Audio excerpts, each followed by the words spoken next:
আপু, আমি কি আপনার সঙ্গে বসে চাউমিন খেতে পারি? আমি তো তোমার সঙ্গে আগে কখনো দেখা করিনি, আর এখানে তো অনেক খালি জায়গা আছে।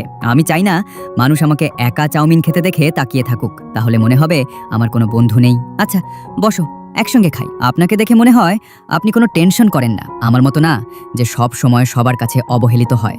তোমার কোনো সমস্যা আছে? আমি সব সময় কোনো না কোনো গ্রুপের অংশ হতে চাই।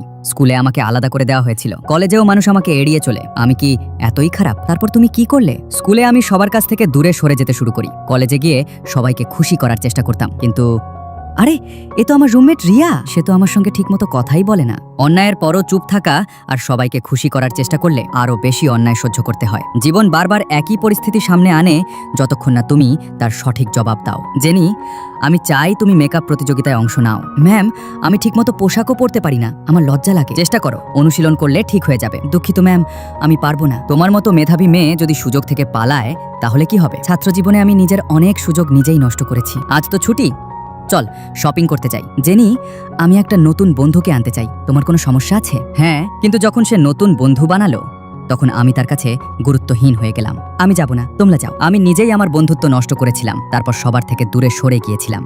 এটা কে করলো? যখন মানুষ আমাকে কষ্ট দিত আমি সব সময় পালিয়ে যেতাম। তারপর পরে একই পরিস্থিতি আবার এসেছিল, কিন্তু এবার আমি ভিন্নভাবে উত্তর দিতে শিখেছিলাম। জেনি, তোমাকে কোম্পানির পক্ষ থেকে প্রেজেন্টেশন দিতে হবে। এবার আমি সুযোগটা হাতছাড়া করব না, আমি সর্বোচ্চ চেষ্টা করব। জীবন বারবার সুযোগ দেয়, শুধু একবার সেটাকে ধরে নিতে হয়। চল খেতে যাই। জেনি, আমরা নতুন একজন বন্ধুকে আনতে চাই। কোনো সমস্যা? না, একদম না। এবার আমি বুদ্ধিমানের মতো সিদ্ধান্ত নিয়েছিলাম, আর সম্পর্ক আরো ভালো হয়েছিল।